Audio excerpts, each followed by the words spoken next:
Hello, my name is Roger Kibbe, and this is the Bixby 101 talk. We're going to talk about what is Bixby, why you should develop for Bixby, and how to develop for Bixby. A little bit about myself.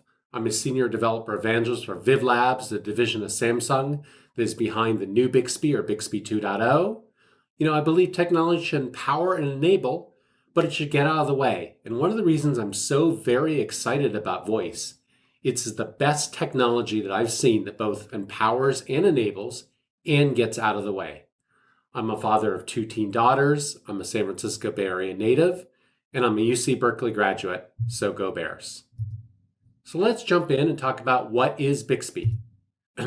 Bixby is Samsung's conversational AI assistant or voice assistant, and Bixby is embedded in the hundreds of millions of devices that Samsung ships a year. Not just phones, but TVs, smart appliances, watches, and more. All right, let's take a look at a quick video of Bixby in action. Let's do a quick tour of Bixby. Let's start with question of the day. Start question of the day. Welcome back. Here is today's question of the day. The topic is science. It is worth 4 points. Which species of snake is the fastest in the world, traveling on land at more than 19 kilometers per hour or 12 miles per hour? Choose from the following: A. Eastern brown snake, B. Boa constrictor, C. Black mamba, or D. Forest cobra. C.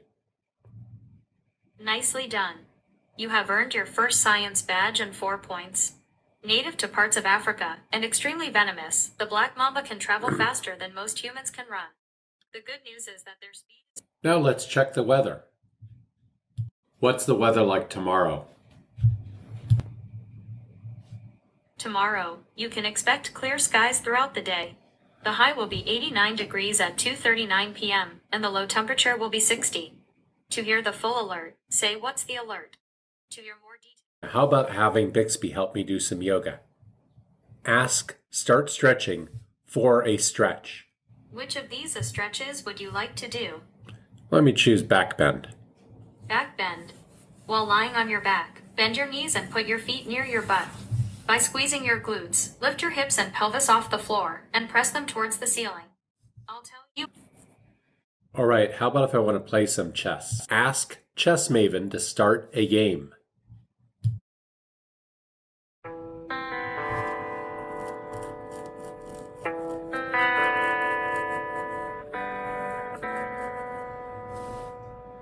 Welcome back to Chess Maven. You are playing as white. If needed, you can always ask for a hint. What piece would you like to proceed with? Now I'm thinking about going out to dinner. Well, clearly, let's imagine post-COVID thinking about going out to dinner. Find a Thai restaurant in Oakland that takes reservations. Here are some Thai restaurants that take reservations near Oakland, California. And I'm going to choose the first one. First one. And I can see Farmhouse Kitchen Thai Cuisine. Sounds great. Make a reservation for 4 people at 8 p.m. this Saturday. Farmhouse Kitchen Thai Cuisine doesn't take Yelp reservations. So normally that would work. But because of COVID, all the Yelp reservations are turned off. But you can imagine what would happen. I could make a reservation. All right. Now it's Saturday, getting close to my reservation. Get me an Uber to Farmhouse Thai Kitchen.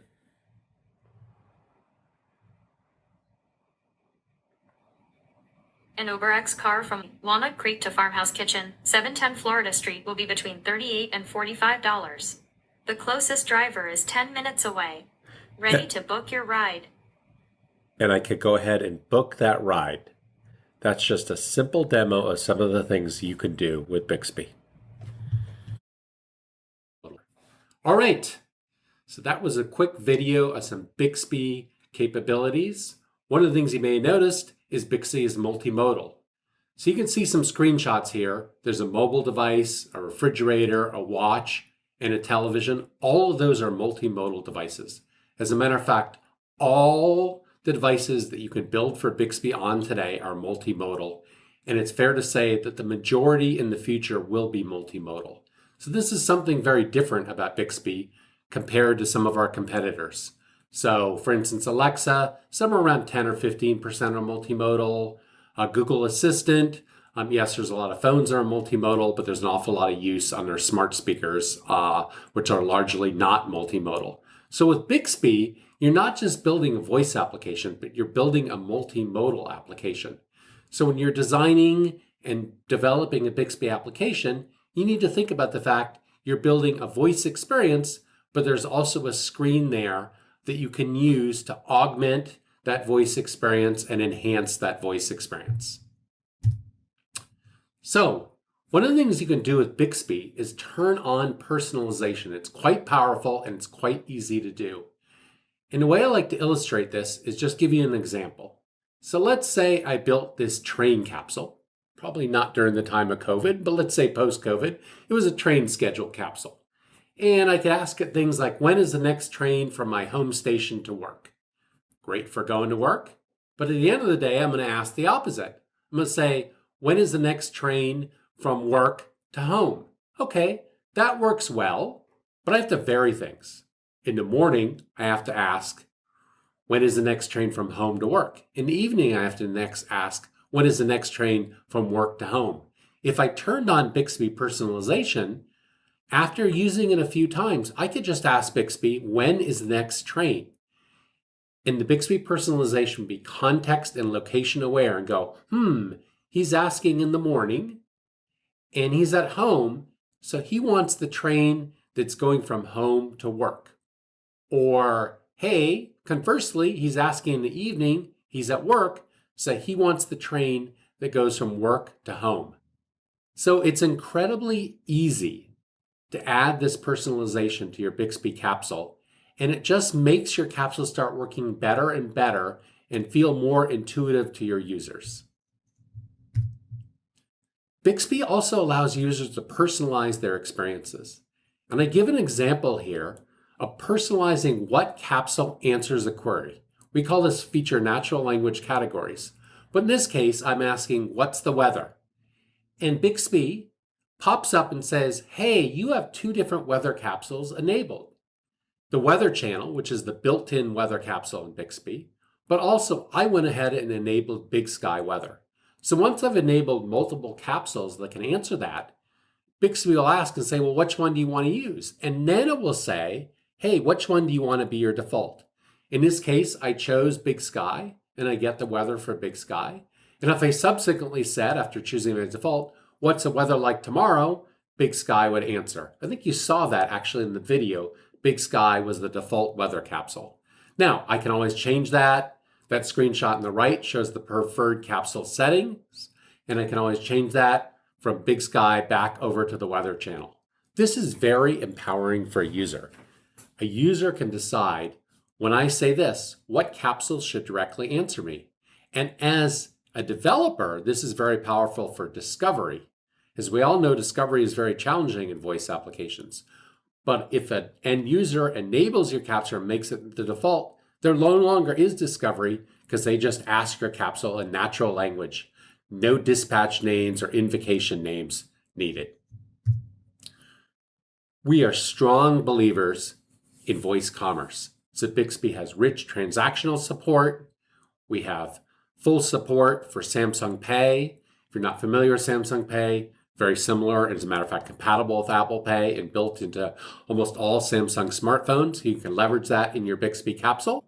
Or let's say you have a website, you created a capsule, and the users have stored payment credentials. You can just use OAuth to authenticate against your website to get that payment credentials, or indeed for any other API, you can use OAuth. So that's a brief overview of what Bixby is. Let's jump into why you should develop for Bixby. Samsung is embedding Bixby on the over 500 million Bixby-enabled devices Samsung ships per year. Samsung is the world's largest manufacturer of smartphones. We're also the world's largest manufacturer of TVs. We are number one in the US in appliance market share. We're number two in smartwatches globally. Net, there is a vast and enormous ecosystem of devices that are shipped with Bixby on them. And by building a Bixby capsule, you can take advantage of Bixby being embedded on these hundreds of millions of devices that are shipped per year. Level playing field. So what do we mean by this? Well, really, this is a philosophy. And the philosophy is whatever a third-party developer does should be equal to what an internal developer can do. So this comes through in our tooling. So the internal tooling is the exact same as the external tooling. You can go to bixbydevelopers.com, download the Bixby Developer Studio IDE, use that, and that's the exact same tooling that we use internally. So a third-party developer can do anything that an internal developer can do. And then I mentioned those natural language categories. I like to think that as user speech and access to that.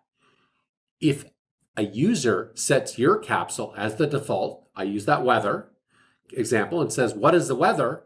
Then what is the weather? That will go directly to your capsule. So there's a level playing field between the built-in capabilities and what a third-party capsule developer can build. This is unique. I think it's a big differentiator for ourselves. It's a ground floor opportunity to get in with Bixby. There are less than 1,000 capsules on the marketplace, and we're shipping on hundreds of millions of devices. Now think about that for a second. So some of our competition has over 100,000 skills in their marketplace. We have less than 1,000 right now. We all know that getting in early on a device into a marketplace is significantly advantageous to a developer. You get some traction, you get your name known. So if you want to get into the Bixby marketplace and get that ground floor opportunity working for you, jump on the opportunity right now. All right, so that's a couple reasons of why you should develop for Bixby. But now let's talk about how to develop for Bixby. So first thing I want to talk about is traditional development is very human-driven. And what do I mean by that? We have this input data, and a developer creates a function. And from that function, then there's an output, and that's computed. So a traditional developer spends a lot of time writing that function, takes that input data, and then the output data is computed. With AI, it's really different. We have our input data, and really that function is essentially learned because the AI crunches over that data and looks for patterns. And in our output, may be known, we have some hypotheses, or it may be discovered. But here's what's different. With AI, that function is really learned by the AI system. It's not written by a developer. With Bixby, when you develop, you get both human development and AI. What does this mean? It means when you're writing a function with Bixby, you don't write that much code. You model Bixby and say, this is how I'd like things to work. And then Bixby writes a bunch of the code for you. So it uses AI to empower developers. What does this mean from a development style? If you're a developer, you probably are used to kind of traditional imperative code-heavy development.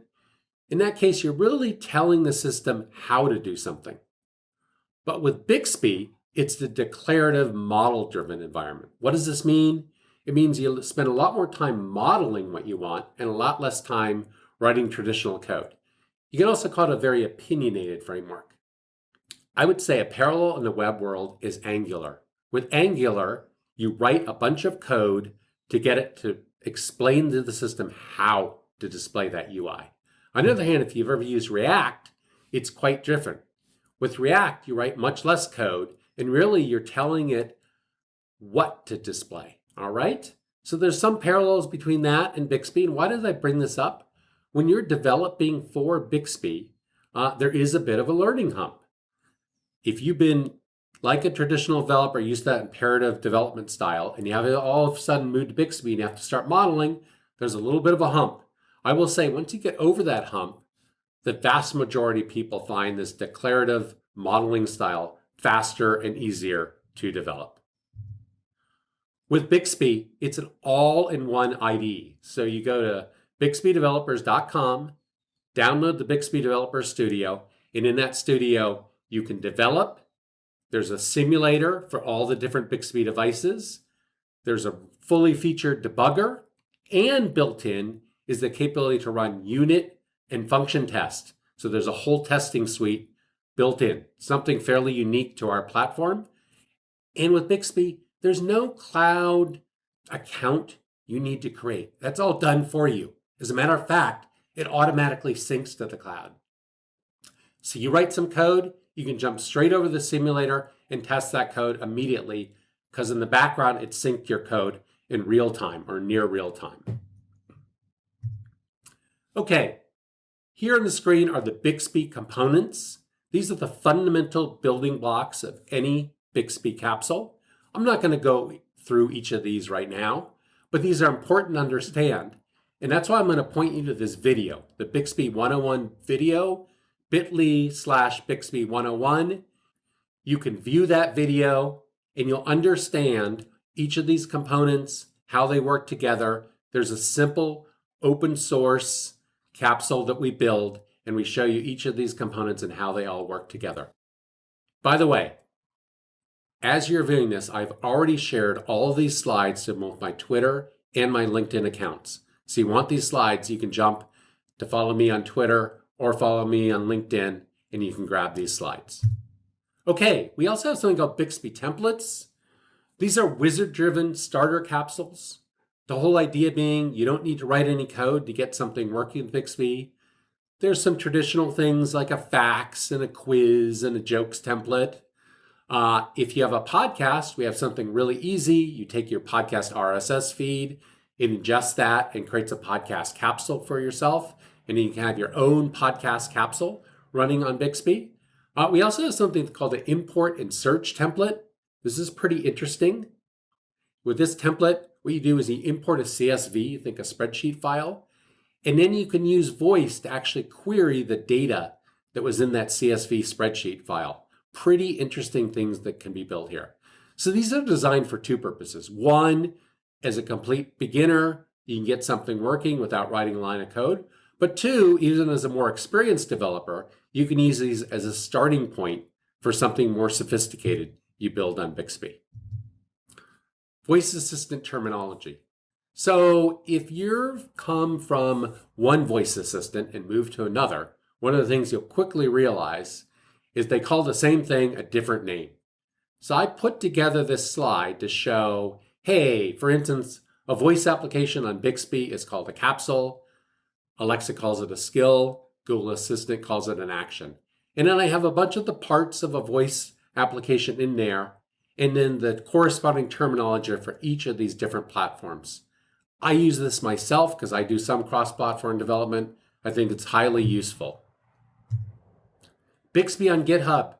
On GitHub, we have a ton of open source code, everything from very simple kind of hello world type starter projects to very sophisticated Bixby capsules. We also have in our documentation, we point to GitHub and have some walkthroughs. We also have in YouTube some videos that are tutorials that point to the GitHub code. I want to call out one because it's absolutely my favorite GitHub repo, and it's called the Capsule Samples Collection. Why I think this is so useful, let's say you're reading in the documentation, and there's a particular feature about Bixby. You can jump over to the Capsule Samples Collection, and often there's a sample capsule there that just shows you that one feature in action. So super useful. Read about it in the docs, see it working, and then you can look at the code that actually implemented that feature. Bixby on YouTube, we are really active building tutorials on YouTube. There's a Bixby starter kit that includes that Bixby 101 video that I talked about earlier. We also have a bunch of standalone 5 to 10 minute tutorials that show you how to do everything fairly simple to some intermediate capabilities on Bixby, some hints about going through the approval process. We put up weekly some tech tutorials there, short tutorials. Definitely you want to follow us on YouTube because we create a lot of content there and spend a lot of time, energy, and effort on our YouTube channel. We also have a podcast. I am the host. It is called the Bixby Developers Chat Podcast. I interview people who I think are interesting and are involved in voice. This is designers to developers or just people involved in voice.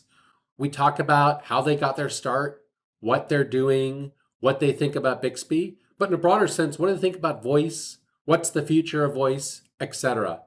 bixbydev.buzzsprout.com. You can go, that's the website. You can also search for it on your favorite podcast player or enable the capsule in Bixby and say, "Hi Bixby, play Bixby Developers Chat podcast." Bixby on social. So we are very active on Twitter at Bixby Developers. Like I said, we build a lot of this content. We put it on YouTube, etc. We always tweet when we put new content there. So highly helpful to follow us there. We also have a Facebook presence that mirrors very much what we do on Twitter. I want to leave you with a quote. This is a quote from Adam Shire, our co-founder and also the founder of Siri. "We are not trying to build the world's best assistant. We are enabling the world to build the best assistant." What does he mean by that? What it means is, as a company, Viv Labs, we see ourselves as a platform provider. We are building this platform. We will build out some basic voice capabilities on top of it, but we really think the great and amazing voice capabilities and applications will be built by people like you, third-party developers. We're building a platform to empower third-party developers to build the very best voice experiences. I also, a little bit of a call to action. So voice to date has been dominated by smart speakers and maybe to a little lesser extent phones, and that makes a lot of sense. But as you add voice to things like a television or a smart appliance or a watch, it opens up new opportunities and new ways of thinking. I mean, I really like to think about voice on the TV and get very excited about it. And I think a voice experience on a TV with that giant screen could be very, very different than any voice experience that's been built to date on a smart speaker. So I encourage you to think beyond the smart speaker. Think about these new devices, these new ways of interacting with voice that are multimodal, and build really amazing voice experiences on top of these new devices, while still building amazing voice experiences on top of the existing devices. All right, if you want to get started with Bixby development, very easy. BixbyDevelopers.com. That is the homepage for everything Bixby. That's where you download the Bixby Developer Studio IDE I talked about. That's where all our documentation is. We have some design guides. We have some code walkthroughs there. Like I said, is your homepage for everything Bixby, and the very first place you should go. All right, just reviewing, BixbyDevelopers.com is our website. GitHub.com/Bixby Developers.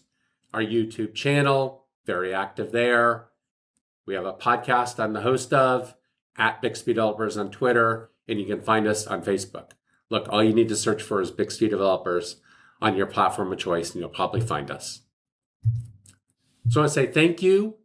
Once again, my name's Roger Kibbe. I'm a senior technical evangelist for Viv Labs. And as I said, I posted these on my Twitter feed.